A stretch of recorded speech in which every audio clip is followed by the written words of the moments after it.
Okay, so let's talk about systems now. Yeah. Systems are invisible. They hide. We build culture to hide them. Systems don't want us to examine them. So how much should a wedding in London cost? Probably it's averaging now 120,000 pounds. Why does it cost so much? Because it's exactly as much as your best friend spent, plus a little more. The wedding industrial complex is a system.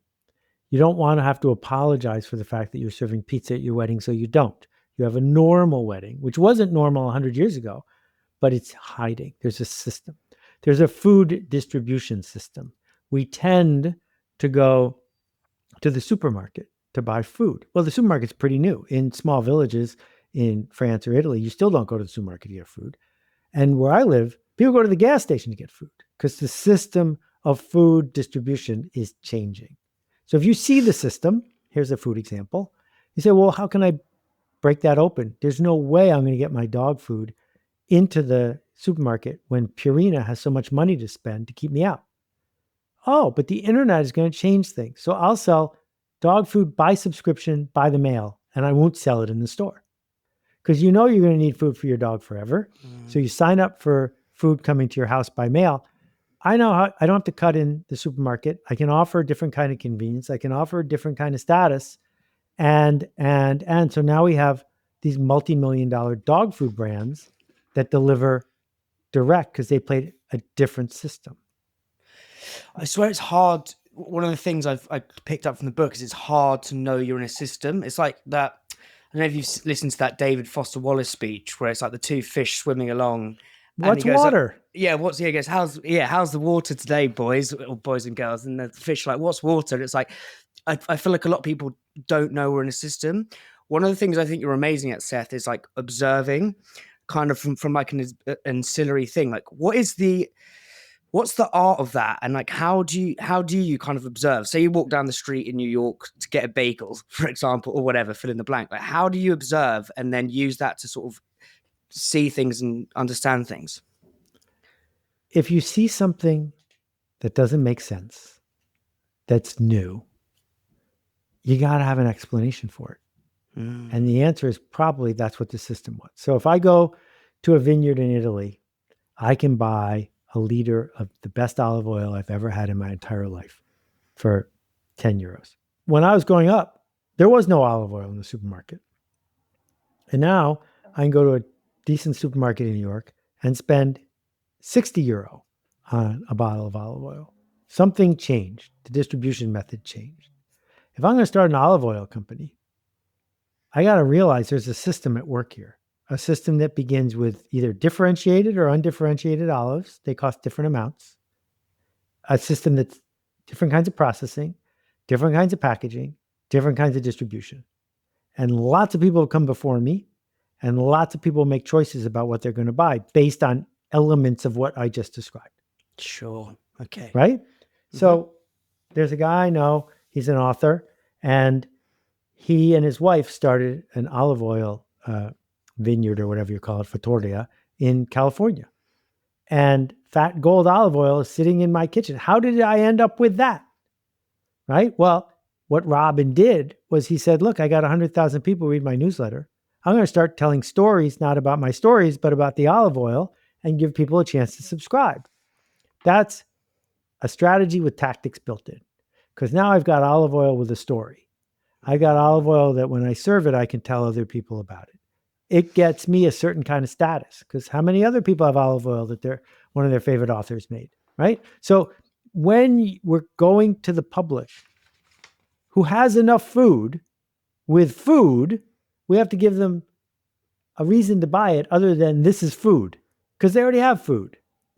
And it has to be more than I think it's more delicious, because they don't know if it's more delicious. They haven't tasted it yet.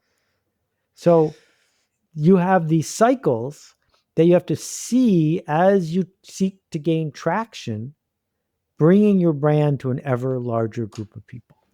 It's fascinating. And I think one of the ways to do that you guys call it CPG, we call it FMCG, but like is changing packaging. And that's what the olive oil I sent you, Citizens of Soil, one of the things they've done to change the system is you can buy it in like, the things you do wine, like Yeah. the You sent me one. Yes. Sorry, yeah, exactly. You got exactly, and it's like just changing the packaging. There's another brand over here called Innocent who do orange juice. Yep. They literally just changed. They put it in a cart. Their sales were bombing. I've interviewed the founder, and they just put it in a carton that looked like this. They just kind of just looked at the system, changed it, like, and then bosh, this huge eruption of sales. And I that's what I love from the book, is just observing, and they're just having these little tweaks to things. Right. So, but let's talk about the refill of the olive oil. Yeah. Okay. So the refill of the olive oil ostensibly is going to be cheaper than buying the bottle. Mm-hmm.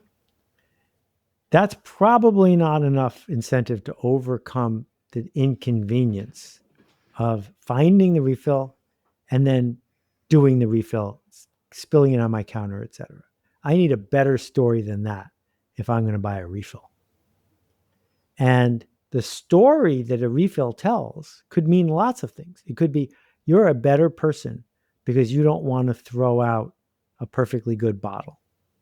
It could be that the only way to get a refill is to prove you have a bottle, and our refills are going to be a varietal of olive oil you can't get any other way, right? It could be that you're getting a subscription to this refill thing, and what you get out of that is the knowledge that you're a patron. Because every time we get 300 subscribers, we're going to be able to go to a new vineyard and do a new thing. So let's think about this company called Garagiste.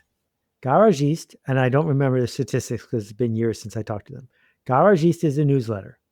And what you get is an email, it used to be once a day, describing this insane bottle of wine. And it described it in beautiful prose.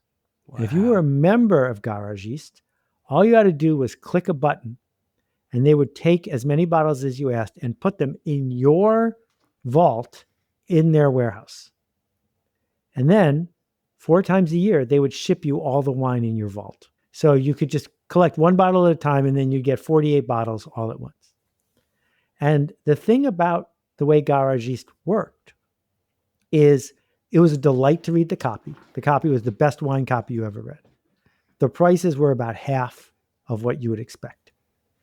And the fact that they didn't ship it to you all at once meant you weren't paying very much for shipping. It was more convenient. And when you served the wine to other people, you got to tell them this great story of all the things, how smart you were to obtain this wine. And once Garagiste has scale, now the system kicks back in, because now they can go to a vineyard that might be struggling, and say, we'll buy all your wine right now. Here's money. Right? Mm-hmm. And when I talk to people about this, I say, how many people do you think are buying wine from Garagiste on a regular basis? And someone says 3,000, 5,000. If I remember, it's 150,000. So if you got 150,000 people who are one click away from buying wine because you wrote a good essay about it, you have a new system for everything in wine except for the growing of the grapes. Everything about it, you've got the power to change. It's the story that comes with it is fascinating. I think that olive oil company, well, on the podcast Citizens of Soil, they said they 10x their D2C revenue overnight, but it was subscribed to olive oil. They just literally changed it to join the olive oil club. Suddenly you have a story. Suddenly you have affiliation. Suddenly you have status because they do these sick yoga nights in London. Yeah, makes total sense. Espressos is sponsored by Supply Chain Software Gurus Unleashed. It talks to your e-com and accounting software. It's helped Islands cut admin time in half, get granular clarity on your margins, know where your stock is, don't miss availability. Brands like Candy Kittens, Tiny Rebel, and Trip all use Unleashed, and so should you.